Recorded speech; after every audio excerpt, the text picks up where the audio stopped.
Good evening, everyone. Today we bring you an extraordinary story of strength, survival, and sheer determination.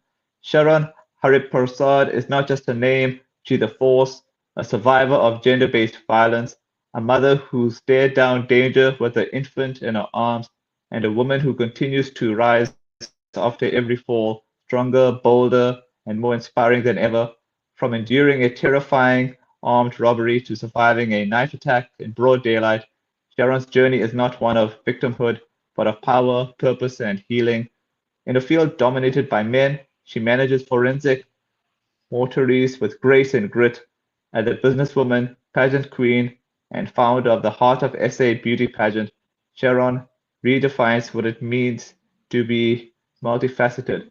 She's the heart behind community recognition awards that uplift unsung heroes and an ambassador whose advocacy shines as brightly as a crown. Today we go beyond the headlines and into the heart of a story, one that proves resilience is not just about surviving but thriving. Get ready to be moved, inspired, and empowered. This is Sharon Harripersadh. How are you, Sharon? Well, thanks, Siddharth, and yourself. Good evening to your viewers. I'm great.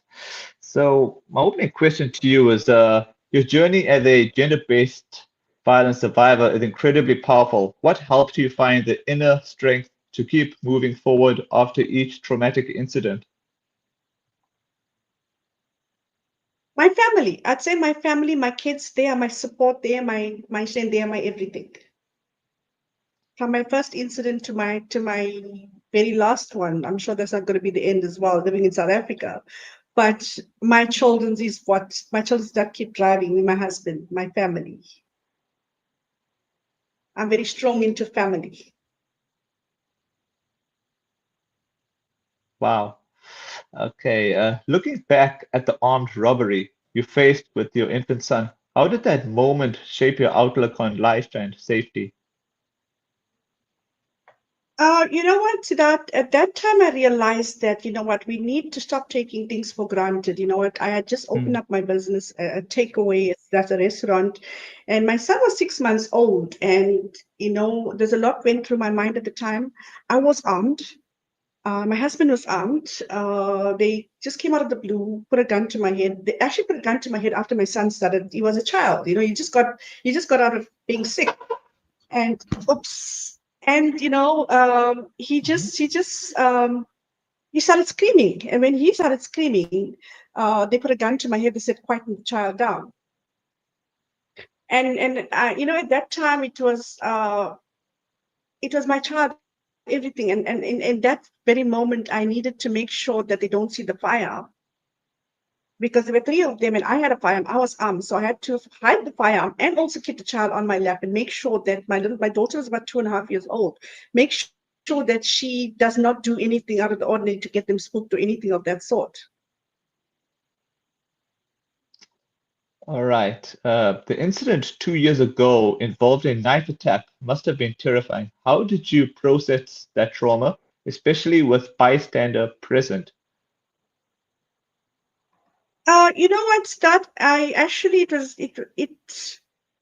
never expected it. You know what? We had just purchased a brand new vehicle and went in to put in a canopy, and I went and we walked. My hubby and I walked out together, and I had to go back into the shop and speak to the person. And as I got out, I see the whole lot of, it was about 10 guys, 10 youngsters surrounded my husband. They were trying to get the keys to the vehicle. The vehicle never had a tracker. It had nothing on it at that time, no plates, nothing. And I think my husband was holding the key tight and they were, you know, roughing him around and stuff. And I think it was fight or flight, you know. And I had everyone around him, and nobody tried to even assist him, you know. And I went in, I jumped in the center and I pushed them away. And I eventually they left my husband. They put a knife to my head, my neck, sorry.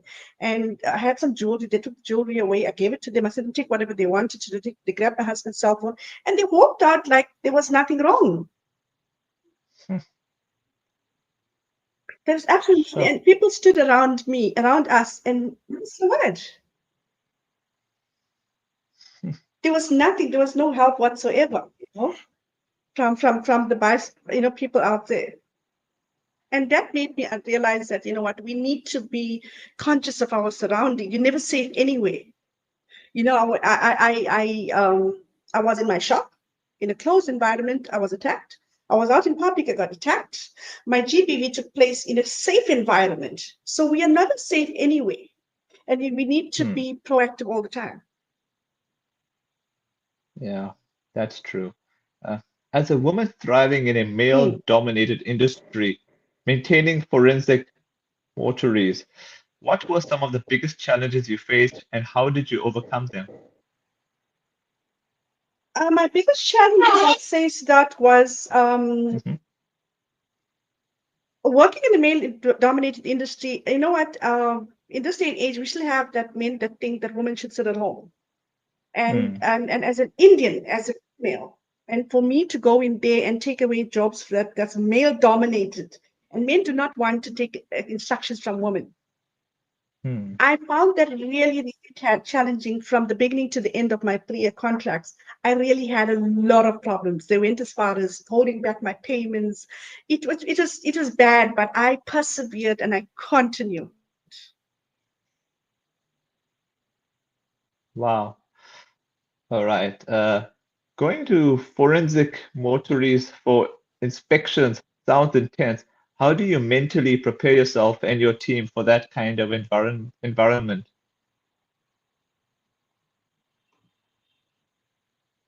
You know what? With all my GBV and all the issues that I have had, I feel, as my feeling is, I'm safer with the dead than I'm with the living. I mean, what could they do to you? So I Yeah, that's realized that I'm safer with them than I'm with the living. And you know what? You set yourself up. It's a job. It's mhm. like every other thing. It's a job, and you got to treat it as a job. I know a lot of people, a lot of ladies, especially even men as well, religious purposes and stuff. They don't go into mortuary, and I don't have a problem with it. And I've dealt with some of the very, very big mortuaries, some gruesome sights and stuff. But you know what? It never deterred me. It actually made me a much stronger woman, and that's why I can overcome a lot, and I do overcome a lot. Of And my course. my my love Uh-huh. for people and my the way I feel for people and stuff. And you know what? I don't want to see people suffering. If the mortuary goes down, the bodies rot and stuff. So I don't want somebody's having a funeral, the body's rotting. So I made it my personal mission to make sure that everything's 100% working.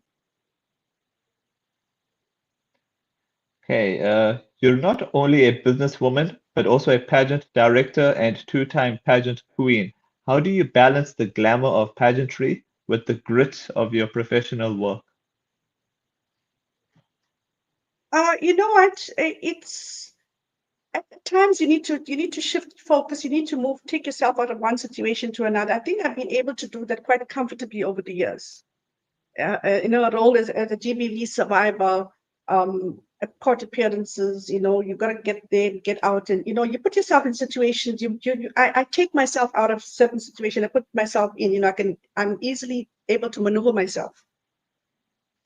And being the pageant director and the community, the awards that I had, it was fulfilling to me. It was really fulfilling to me. I found my passion.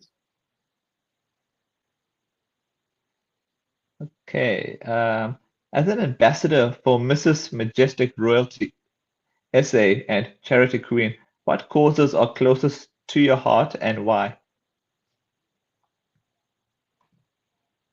Children's, kids, GBV, community speaking, and getting involved in community work. I love that. I actually, I started pageantry at the age of 50. And Wow. the first time I won my first pageant as Mrs. Role Model Quadribuza, I actually found my my fulfillment. I found my purpose in life.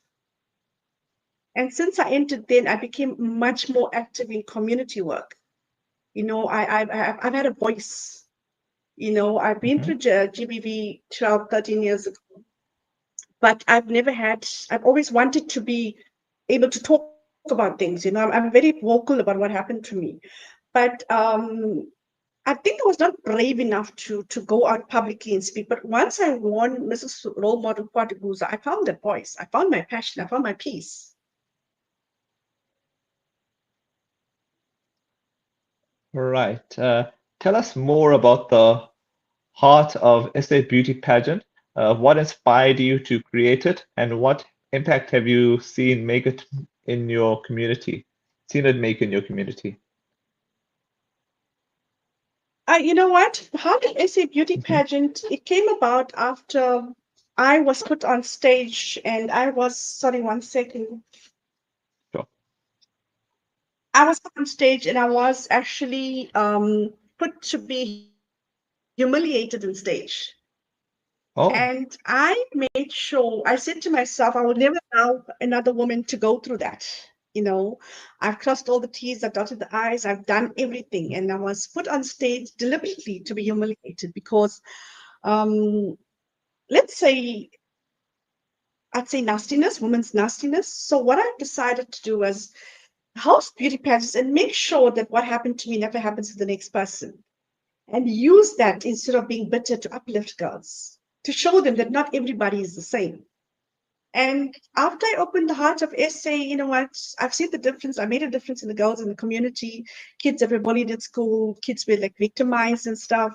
And I saw the difference and I decided to continue with it. This is my second, on the 11th of October, will be my second beauty pageant. wow. Okay. Your Community Recognition Awards recently honored 18 women. What criteria did you use to select these women, and how did the event impact them? I actually wanted to, because you look at when people are doing stuff in the community, people, all they know is to take, take, take. What do we give back to the people that are giving to us? I've seen that women go above and beyond to assist the community, and they don't get that recognition. You don't get the recognition, and I wanted to make emphasis on that. Whatever they're doing, and show the community these are women that are running our community, that are taking control of things, of GBV kids, underprivileged kids, teachers. I wanted to look at the pastor's wife. He gets up in the morning and he goes to church on a Sunday. He's got to make time for his church and stuff, and his wife plays a big role in that. She's an unsung heroine, the priest's wife. He's got to fast, he's got to pray, he's got to do everything. But who takes the brunt of it is his wife. So those are the unsung heroines I wanted, and the ladies, the principal, the teachers. I asked the community to nominate ladies. I asked the community to nominate who they feel are the heroines. And I got a good response. I've had a very good response. And it was so heartwarming to find that 18 ladies on stage.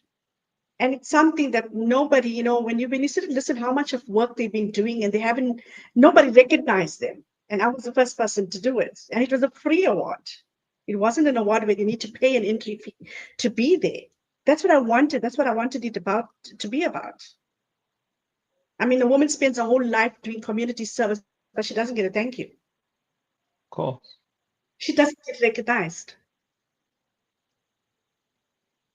With your story of survival, resilience, and leadership, what message would you like to leave for women who may feel powerless after experiencing violence or discrimination? So that I Mhm. go through discrimination all the time. Even with my awards, I've actually 3 days before that I was discriminated. I get Sure. ladies, especially women do not want to see another woman come up. Doesn't want to see another woman do things. I face discrimination all the time, and the sad part is not just from men; it's women. I face a lot of discrimination from them, although I'm there to uplift them. But I do face that, we're going to have this on a daily basis. No one's going to be happy not everyone's going to be happy for you. Mm. It's how you take that discrimination. You know what? We need our critics. We need them. You can't have everything, rosy and stuff. It's how you deal with it. You can't allow another human being to bring you down. You just got to take that and use that as a stepping stone. And that's what I've been doing. The more I get discriminated, the more it pushes me to do better. I use that as a Yeah, fuel to grow myself. yeah, I that's feel true. it empowers me even more. It continues to empower me. The more I get discriminated, the more I empower myself. So, every time you get a negative comment or someone discriminates against you, use that as a stepping stone. Uh, Yeah, 12 that's years, true. 13 years ago, I went through a very traumatic experience. And I would like to share this with ladies. You know what? I could have just rolled over and sat in one corner and went into depression, but I'm not saying, it's a bad thing. Okay, depression is a bad thing, but you need to pull yourself Mhm. out of it. You can't let the person win always, in all round. And I used my kids. My son was in matric at the time. I used him. He was going into his trials. And then when his trials finished, I looked at the next post. The next mission was his matric final year. And then it came into the new year. Then I didn't want to spoil Christmas. I didn't want to spoil New Year. So every 3 months, I kept on pushing the goal. And I'm 13 years later, and I'd be able to stand and say, listen, I am a survivor. I'm not a victim. I'm a survivor. Sure. All right. Yeah. Yeah. Before I ask you to mention about your project, do you mind if I give you a question from the comments? No problem. Sure. Okay. This is from Jitin Rishika. Hi, Sharon. You are brave and much admired. Well done. How would you describe the current environment and situation compared to yesteryear in regards with women voicing their mind? Thank you for that question. Firstly, you know what? Yesterday we were not allowed to speak. Women were seen and not heard. It's 2025. Women are heard and not only seen. We want to be heard more than we seen.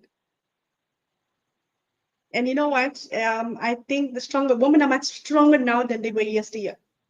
We had to be silenced, whether it was from our parents, our our husbands and stuff. And you know what? I think it's a bond that you share with the people around you.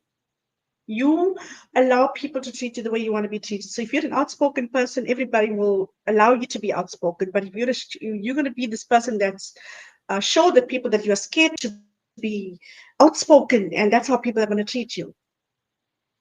So I say in 2025, women are much more spoken. Wow. All right. Please tell me about the project. My project. I started, it was last week, Thursday. I've just decided, I'm a person that just something springs to mind and I want to go full force into it. I've decided that I want to do the sandwich squat. And it's a bread run where I want to feed the matrics that are sitting for the trials, the underprivileged children that are sitting for their trials and they don't have food and stuff to eat. So one of two things I put on a project where it's we either collect the bread or we collect the sandwich stuff and we make the sandwich and give to the kids. But I would prefer to give the kids a loaf of bread. They take the loaf of bread. They're covered for supper and they're covered for breakfast. So coming to school and studying, they got a full meal. They got a meal to eat. And we have that, in my job, it takes me far and wide. I travel to deep rural areas. I do air conditioning in hospitals, and they're very, very deep rural. And you see a lot of kids are going to school hungry. And a lot of them are determined to make their lives better. You get a lot of the children are determined to make their lives better, even if they're hungry, but they're still going to school. They're sitting with the candle and they're still studying every night. So I want to do something to better them, to help them. Wow, that's I've very done I've done metric mhm. farewell last year. We have given 3 kids the metric Mhm. farewell fully paid from start to finish. They had to actually started with 2, and then one of the girls that were nominated was a twin with she had a brother, so we had to put Oh, him in there. Yes, so I've got them from 8. All they did was they just came up and I did the hair, got the hair, makeup, everything found from my pocket. The hair, the makeup, everything. The hiring of the car, took them to the prom, dropped them off. We did everything A to Z. So this year I wanted to do the bread run. I want to reach more students. So I'm asking the community to join this bread run, the Sand Squad, to help us, nourish these kids for the exams. Yeah, that's really beautiful. And I'm sure with this chat we've done, you will share this with your followers, and the message will go far. And yeah, thanks so much I'm for your hoping time. It was, so. I'm sorry? hoping so. I'm hoping Yeah, so. yes. All I gotta say that thanks so much for your time, and hopefully the first of many. Hope so. Let's hope so. Thank you so much for the All right. opportunity. Welcome. Take care. Thank you.